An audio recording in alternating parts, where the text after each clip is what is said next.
Welcome to this Zentangle Quickie. My name is Heather Hartwick Gladden. I'm a certified Zentangle teacher, and today we're going to take a look at the tangle Tonga from my fellow CZT 20 classmate, CZT Chrissie Frampton. Oh, this is a neat one. All right, and super simple. All right, I'm going to treat this as a fragment, and in my version of the step out, that's what I did. Do take a look at the For More Inspiration link so you can see my version as well as Chrissy's wonderful step outs, which also include some amazing ideas on how to, decorate and have fun with it. In seeing, she has those kind of outlined and then also some, a beautiful sample and stuff like that. So do take a look. All right, so this is my one box of the greater grid. And if you are, you know what, let me wait and explain that in a moment. Okay, so pick a corner, any corner. We're going to draw a big, what I like to call a flux shape because that's the name of a tangle. And that's what it looks like. Or think of it as a teardrop or a tethered orb. Thinking about it this way, we're tethering it right here in this corner. And so we're going to come down and we're going to go past halfway. You want to leave some room at the end. If it ends up looking a little weird, it's all right. So, I could have made it a little bit longer. This is a completely up to you part. Because at this end, let me go back to the tethering. So, we tethered up here where, it looks like if you were blowing a bubble too. We come around like as if it's a big long orb and come back to where it's tethered. Here, we're going to draw the beginnings of a diagonal line and stop right at that flux shape. Then, going diagonal, we're going to hollabout underneath this. And so if you don't know what hollabout is, it's the art of drawing underneath. And so if you watch, I'm going to pick up my pen we're not going to cross any lines on this one. We'll pick up my pen. When it comes to this line, I'll travel it over as if I'm drawing it, period. Put it down on the other side and continue on. So like this. And I kind of have, one eye here, so to speak, just to try to make sure that it lines up close. And if you go slow, then, you can kind of adjust it. But doing it this way versus, because I know in the past, at least this is one line, but in the past I might have done, here and then here. No. Do it as one thought process, and then the likelihood of it looking like, look at how neat that is. It looks like it's underneath, is greatly increased if you do it that way. Okay, this is it. That's it. Now, you can decorate and have fun.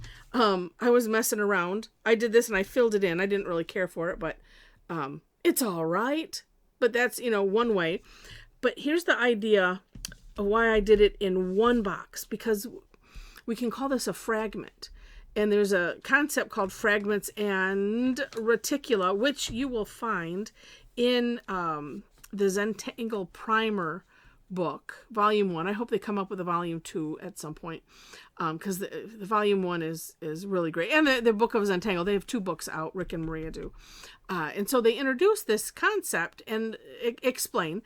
So in a nutshell, reticula means grid, but it incorporates odd shaped grid. We think of a grid and we think of a bunch of squares usually, but it can be triangles, diamonds, any other weird shape that wonky shapes even. So it encapsulates that. So what we do is you take this, and so I did this, and so I have all of the points, I have them all tethered right into the center. So as you can see, so it's going this way, whoop, this way, right? You get the idea. So that's the idea of fragments and reticula. You can take, pretty much any tangle, especially any grid pattern, and just take that one box and shift it around. Now on this sample, I did it the opposite direction. And so I have it, here's that first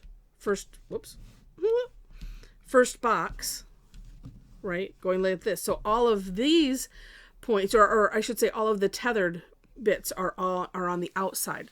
Now imagine this in a larger grid.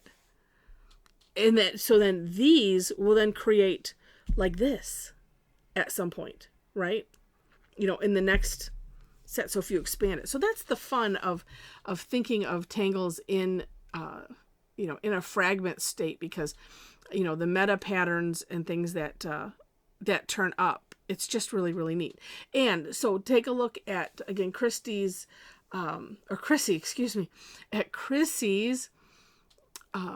step out, combining words and names. And she demonstrates that quite well as ways to decorate. Because look, you have all of these spaces and you can do what you want. And it's so much fun. All right. Oh, I knew this was going to be a quickie. And I love it. Okay. So, again, take a look at the For More Inspiration links and my version of the step out in the description section. Also in that description section, you will find my link tree, so ways to connect with me if you wish. And before you do any of that and, end up clicking away from this, if you enjoyed it, please click on the like button. And if you liked it enough to see more, would love to have you be a subscriber to the channel. So the link tree link has ways to connect with me, as I mentioned. So there's a link to my website, other social media where you can follow me. Also places, if you want to follow me for classes or sessions, if you want to tangle with a bunch of other, I'll say it, crazy, because we are a bit, tangle addicts, we would love to play with you. And we have a lot of fun. I do classes twice a week. And actually on those 2 days, it's Tuesday and Thursday, my time here in Michigan. I do them twice on those days. So we do the same content, just different ways to play and some different people. It's really great fun. So come and join us. Like I said, the information is on my website, as well as, there's a link to my Facebook page. And speaking of our Tangle Addicts community, we do have a private Facebook group. So if you'd like to join in on the fun there's a link. There are 4 questions you must answer to gain entry. And then let the fun begin. So I think that's it. You can find all the information there. If you have any questions, again, ways to connect with me there, or leave a comment. Either way. All right. So with that, thank you so much for watching, and I wish you happy tangling.